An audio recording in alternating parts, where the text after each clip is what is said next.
भाइयों बहनों, मुझे बताइए इस सोलापुर में टेक्सटाइल इंडस्ट्री में दम है कि नहीं है? यहाँ के बुनकरों में ताकत है कि नहीं? जरा मुझे बताइए, है कि नहीं है? ये शिंदे जी, आप देश के गृह मंत्री हो,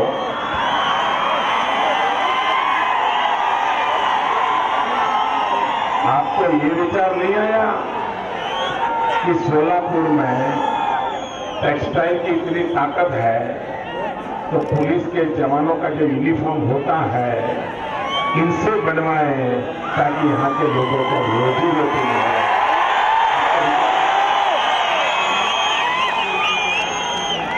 ये विचार उनका नहीं आ सकता, नहीं आ सकता मित्रों।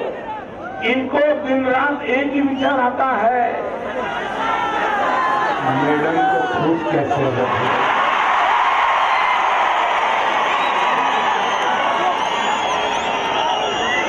इन्हें देशभक्ति से लेना देना नहीं, ये परिवार भक्ति से पले बड़े लोग हैं। भाइयों बहनों, अब जनप्रतिनिधि वो होना चाहिए जो जनता की भक्ति करता हो और देशभक्ति में डूबा हुआ। जो देशभक्ति के बजाय परिवार भक्ति में लीन है, वे कभी भी आपका भला नहीं करते। अरे कांग्रेस पार्टी कैसी है? बड़ी कमाल की पार्टी है। अगर आप किसी के यहाँ नौकरी करते हो, अगर आप कहीं किसी के यहाँ नौकरी करते हो और अगर बराबर काम नहीं किया तो क्या करता है? नौकरी छुट्टी कर देता है, नहीं कर देता है? नौकरी में छुट्टी हो जाती है। कांग्रेस पार्टी ऐसी है कि अगर आप बराबर काम न करो तो प्रमोशन मिलता है, प्रमोशन मिलता है। और कुछ टायर ऐसे होते हैं जो किसी भी गाड़ी में फिट हो जाते हैं। ये परिवार की कैसी भक्ति होगी? मुख्यमंत्री तो शिंदे जी, कैबिनेट मंत्री तो शिंदे जी, गवर्नर तो शिंदे जी, पार्टी पदाधिकारी तो शिंदे जी। एक परिवार का इनके प्रति इतना प्रेम क्यों है भाई? ये प्रेम इसलिए है कि इनको बाकी कुछ आए या ना आए, मुस्कुराना जानते हैं। और दूसरा, बहुत बढ़िया ढंग से परिवार की भक्ति करते हैं। जब प्रसाद चढ़ाना होता है तब प्रसाद चढ़ा देते हैं, जब आरती करनी होती है तब आरती कर देते हैं। भाइयों बहनों, इनको आपकी परवाह नहीं है। जब तक परिवार खुश है, शिंदे जी की दुनिया सलामत है। लेकिन शिंदे जी, अब वक्त बदल चुका है, अब नई पीढ़ी मैदान में आई है, नौजवान जाग चुका है। उसे तो कंधे से कंधा मिलाकर उसके काम करने वाले लोगों की जरूरत है, राजनीतिक गोटियां बिठाने वालों की जरूरत नहीं है। भाइयों बहनों, मैं आप सबसे आग्रह करने आया हूं, आप मुझे कहिए, आजादी के 60 साल के बाद लोगों को पीने का पानी मिलना चाहिए कि नहीं मिलना चाहिए? अगर ये पानी नहीं मिला है तो जिम्मेवार कौन? जिम्मेवार कौन? और यहाँ के किसान अगर पानी मांगे तो एनसीपी के एक नेता महाराष्ट्र सरकार के मंत्री शरद पवार के सिपा सालेदार कैसी भाषा बोलते हैं। क्या मैंने क्या बोले थे भूल गए। मैं इस इलाके के लोगों को कहना चाहता हूं, खास करके किसानों को कहना चाहता हूं, आप जिस दिन मतदान करने के लिए जाए ना, तब इतना याद कर लो, इन नेताओं के अहंकार ने आपके लिए कैसी भाषा बोली थी। और फिर आपकी आज्ञा है वहां वोट दे देना भाई। ऐसे लोगों को अगर सजा नहीं करोगे ना तो सुधरेंगे नहीं। इतना ही नहीं, औरों को भी बिगाड़ेंगे। तो महाराष्ट्र के भविष्य को अगर बचाना है तो ऐसे अहंकारी, ऐसी गाली गलौज की भाषा बोलने वाले एनसीपी हो या कांग्रेस, दोनों को जड़ मूल से उखाड़ देने का ये वक्त आया है।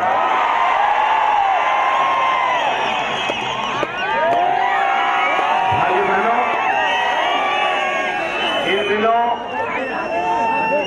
जब से मेरी पार्टी ने मुझे ये दायित्व दिया है, मैं देश भर में भ्रमण कर रहा हूं, हिंदुस्तान के कोने कोने में जा रहा हूं, लोगों से मिल रहा हूं, उनकी समस्याओं को समझने की कोशिश करता हूं। और भाइयों बहनों, मैं दिन रात सोचता रहता हूं कि बुनकरों की समस्या का समाधान क्या हो, बुनकरों की समस्या का हल क्या हो, किसानों की समस्या का हल क्या हो, बेरोजगार नौजवानों की समस्या का हल क्या हो, बूढ़े मां बाप को दवाई मिले, इस समस्या का हल क्या हो, बच्चों को अच्छी शिक्षा मिले, इस समस्या का हल क्या हो। मैं दिन रात समस्या का हल ढूंढता हूं और ये सब मिलकर के मोदी का हल ढूंढ रहे हैं। वो परेशान है कि मोदी का हल क्या है। आपने देखा होगा, कांग्रेस के नेता हो, एनसीपी के नेता हो, वो चुनाव सभाओं में अपने काम का हिसाब नहीं देते। 10 साल से महाराष्ट्र की जनता को उन्होंने क्या भला किया, हिसाब देना चाहिए नहीं देना चाहिए। दिल्ली सरकार में बैठे हैं, क्या किया, हिसाब देना चाहिए नहीं देना चाहिए। पल पल का हिसाब देना चाहिए नहीं देना चाहिए। पाई पाई का हिसाब देना चाहिए नहीं देना चाहिए। कब किया, किसके लिए किया, किसने किया, क्यों किया, कब कब किया, कैसे किया, रात में किया कि दिन में किया, और जो किया वो देश में रखा कि विदेश में रखा, ये जानने का हमें अधिकार है कि नहीं है। उन्होंने जवाब देना चाहिए कि नहीं देना चाहिए, नहीं दे रहे। इनका अहंकार देखो। दिल्ली सरकार का एक भी व्यक्ति, उस पार्टी का एक भी व्यक्ति हिंदुस्तान में जाकर के अपने कामों का हिसाब नहीं दे रहे हैं। लोकतंत्र में सत्ता में बैठे हुए दल का जिम्मा होता है कि वो जनता को जाकर के अपने काम का हिसाब दें, लेकिन ये कांग्रेस और उसके चट्टे पट्टे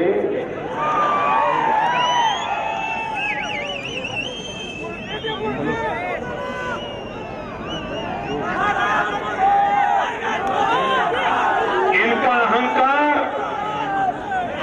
7वें आसमान पर है भाइयों। इसलिए वो लोकतंत्र में जनता को हिसाब देना अपनी जिम्मेवारी नहीं मानते। आप मुझे बताइए, ये कांग्रेस पार्टी एनसीपी की दिल्ली सरकार ने मैडम सोनिया जी,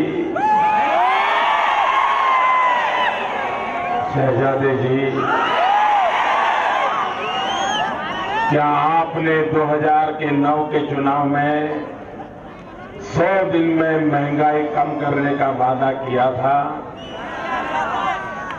भाइयों बहनों, वादा किया था? 100 दिन में महंगाई कम करने का वादा किया था। जिनको महंगाई परेशान करती हो वो जरा जवाब दें। जिनको परेशान नहीं करती हो मत दें।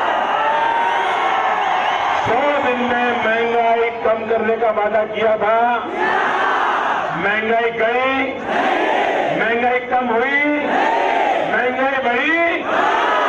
भाइयों बहनों, उन्होंने वादा तोड़ा कि नहीं तोड़ा? तो मेरे सोलापुर के भाइयों बहनों, इनसे नाता तोड़ोगे कि नहीं तोड़ोगे? अरे जो वादा तोड़े इनसे नाता तोड़ो, ये समय की मांग है भाई।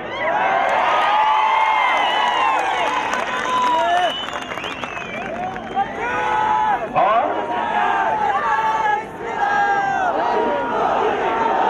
ये शहजादी जी के लिए तो ये कांग्रेस पार्टी के लिए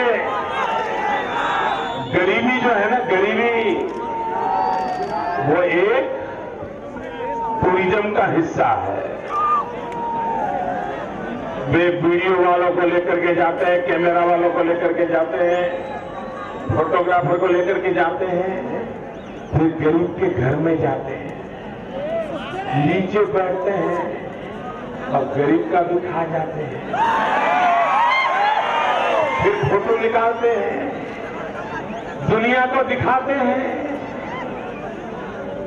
भाइयों बहनों, जो सोने की चम्मच लेकर के पैदा हुए हैं, उन्हें गरीबी क्या होती है वो देखने के लिए जाना पड़ता है। उन्हें पता ही नहीं है गरीबी क्या होती है, और टीवी मीडिया वालों को लेकर के जाने पड़ता है। भाइयों बहनों, वे सोने का चम्मच लेकर के पैदा हुए हैं, उन्हें गरीबी कहां से पता चले? घर में रात को चूल्हा न जले तो बच्चे कितने बेचैन होते हैं। ये सोने का चम्मच लेकर के जो पैदा हुए उनको कहां पता चले?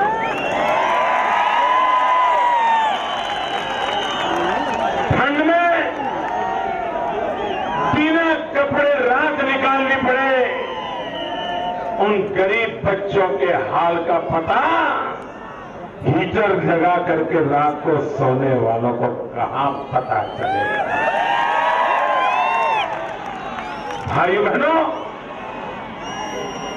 उन्होंने गरीबी देखी नहीं है।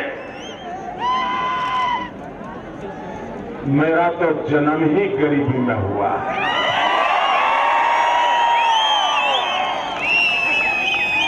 गरीबी क्या होती है मैं भोगा हुआ है।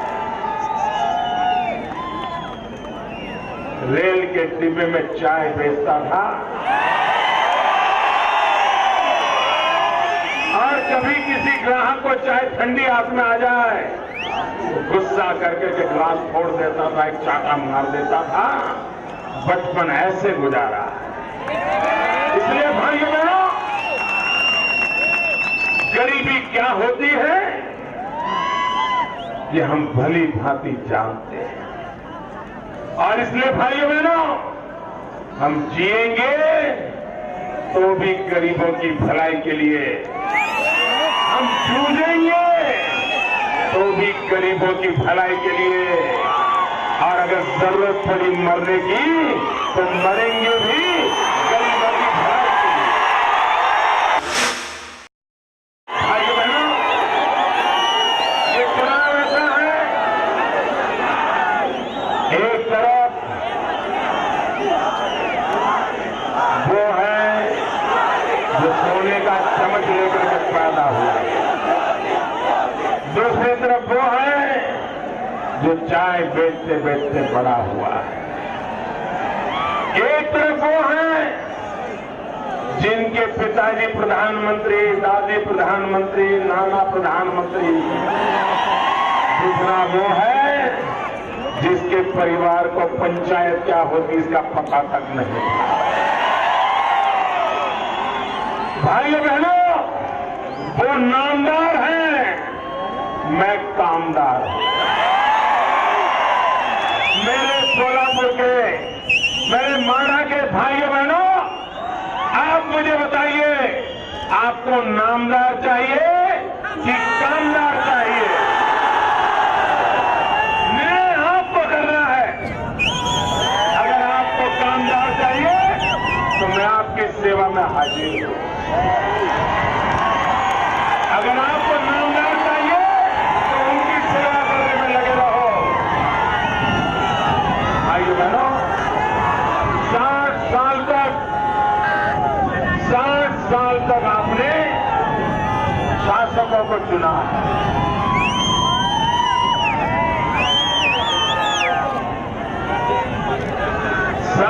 साल तक आपने शासकों को चुना है। भाइयों बहनों, अब देश को शासकों की जरूरत नहीं है, सेवकों की जरूरत है। देश को सेवक चाहिए। भाइयों बहनों, मैं एक सेवक के तौर पर आपके पास आया। आपने कांग्रेस को 60 साल दिए हैं, मैं आपसे 60 महीने मांगने आया। आपने उनको 60 साल दिए, मुझे 60 महीने दिए। भाइयों बहनों, आपके महाराष्ट्र में एक बड़ा अनोखा टैक्स है, एलबीटी।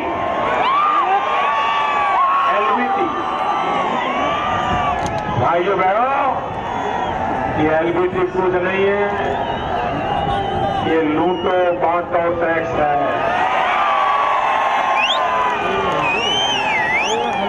ये लूटना बांटना, यही कांग्रेस के, एनसीपी के कारनामे रहे हैं, उन्हीं का ये खेल है। और इसलिए भाइयों बहनों, जो आपको लूटते हैं अब उनको लूटने नहीं देना। शहजादी जी ने कहा कि देश को एक चौकीदार की जरूरत नहीं है, 125 करोड़ चौकीदार चाहिए। मैं जरा शहजादी जी को पूछना चाहता हूं, क्या ये 125 करोड़ जो चौकीदार आप कह रहे हो, उसमें अशोक चौहान भी चौकीदार होंगे क्या? की विधवाओं का मकान चोरी कर गए, वो आपके चौकीदार होंगे क्या? ये तो शहजादी जी की योजना ऐसी है कि अब वो दूध की रखवाली बिल्ली को देना चाहते हैं। क्या आप दूध की रखवाली बिल्ली कर पाएगी क्या? आपकी तिजोरी बचेगी क्या? आपकी मेहनत का पैसा बचेगा क्या? और इसलिए मैं कहता हूं भाइयों, एक सेवक को 60 महीने दीजिए, मैं आपकी समस्याओं का समाधान करके दूंगा। भाइयों बहनों, दिल्ली में मजबूत सरकार चाहिए। अब दिल्ली में गूंगी बहरी सरकार नहीं चाहिए। अब दिल्ली में मूंगी सरकार नहीं चाहिए। अब दिल्ली में लूली लंगड़ी सरकार नहीं चाहिए। अब दिल्ली में मजबूत सरकार चाहिए। और मजबूत सरकार बनाने के लिए महाराष्ट्र में हमारी जो महायुति बनी है, इन महायुति के सभी लोगों को विजयी बना करके हमें भेजिए भाइयों। यहां कमल को भी वोट दीजिए, बगल में विशल को भी वोट दीजिए, और भारतीय जनता पार्टी को विजय बनाइए। भाइयों बहनों, देश को आज आगे ले जाना है तो मजबूत सरकार चाहिए। आज सरकार इतनी ढीली है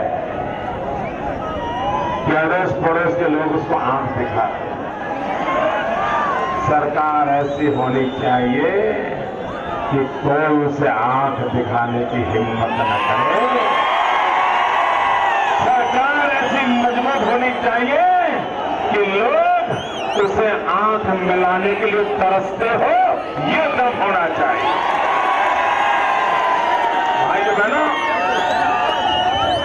भारतीय जनता पार्टी की इस महायुति को जिताइए।